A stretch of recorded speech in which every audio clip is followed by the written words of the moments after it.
Assalamualaikum warahmatullahi wabarakatuh. Halo sahabat tani, selamat berjumpa lagi di channel saya, channel yang membahas tentang dunia pertanian, khususnya pada tanaman padi. Nah, di sore hari ini saya sedang melakukan proses penyemprotan untuk menghindari atau mengantisipasi terjadinya hama sundep atau penggerek batang ya sahabat, agar pas nanti waktu male yang keluar itu male kita terhindar dari yang namanya hama beluk ya sahabat tani. Nah, untuk cara-caranya bagaimana agar beluk itu tidak menyerang tanaman padi kita, nanti kita akan kupas tuntas cara dan pengaplikasian pestisidanya ya sahabat. Simak terus video saya sampai selesai dan jangan di skip agar tidak gagal paham. Dan bagi sahabat tani yang baru bergabung di channel saya atau baru menemukan video ini, apabila video ini bermanfaat, tolong dibantu subscribe dan jempolnya ya sahabat, agar nantinya tidak ketinggalan update-update terbaru video dari saya di seputar dunia pertanian, khususnya pada tanaman padi. Nah, lanjut untuk ke pembahasannya.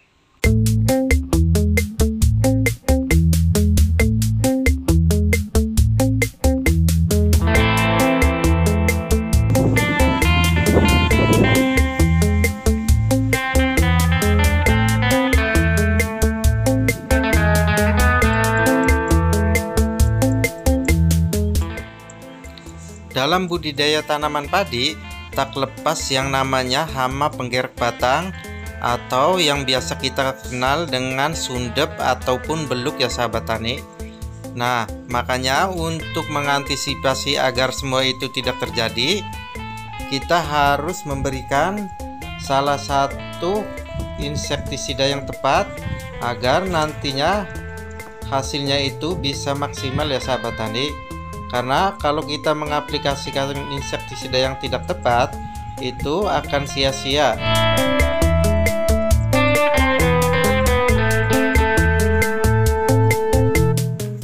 Di sini saya akan mencoba berbagi pengalaman saya tentang bagaimana caranya untuk mencegah atau mengatasi hama penggerek batang ya sahabat. Di sini ada poin-poin tertentu untuk menangani atau mencegah dari penggerek batang ya sahabat tani. Nah, untuk poin yang pertama, di usia tanaman padi kita yang menginjak 45 hari, kita melakukan pengamatan terhadap tanaman padi kita, apakah ada hama caper atau ngengat. Nah, kalau ada hama caper, segera kita lakukan proses penyemprotan dengan menggunakan bahan aktif Cypermethrin dan Chlorpyrifos ya sahabat tani. Nah, untuk merek dagangnya sendiri kita bebas untuk memilihnya. Ada Starel, ada Starban, ada Sunkill dan yang lainnya ya sahabat. Nah, kenapa saya sarankan untuk menggunakan insektisida tersebut? Untuk yang pertama, selain harganya murah, bahan aktif tersebut mampu dalam menanggulangi hama caper atau ngengat ya sahabat, karena untuk sifatnya itu kontak. Nah, kalau kita kendalikan dengan menggunakan sistemik, itu saya rasa kurang efektif ya sahabat tani. Nah, itu poin yang pertama.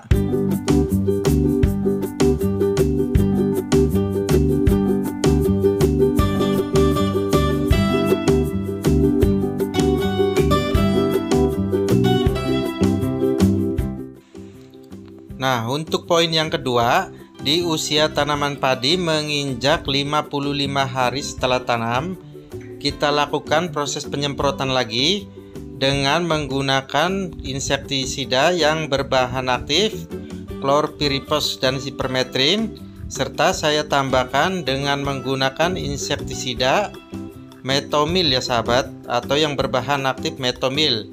Nah, tujuannya apa? Saya memakai bahan aktif tersebut.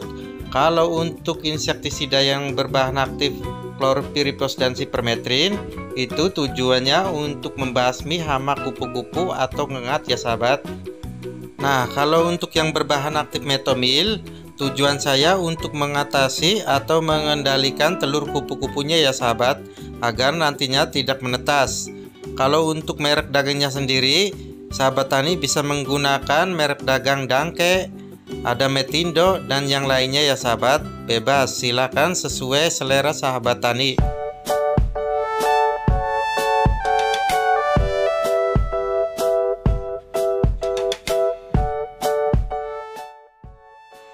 Dan untuk tahap selanjutnya, kita kurangi interval waktu penyemprotannya ya sahabat.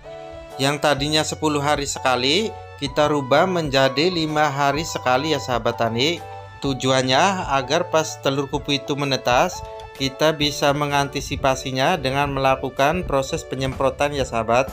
Nah, untuk insektisida yang saya gunakan, di sini saya menggunakan insektisida yang berbahan aktif emamectin benzoat. Nah, kalau yang biasa saya pakai untuk merek dagingnya sendiri, saya memakai Emacel. Sahabat tani bebas untuk merek dagingnya, ada Emacel, ada Amaris, ada Sagribit, dan masih banyak yang lainnya ya sahabat. Tinggal dipilih saja sesuai seleranya sahabat tadi.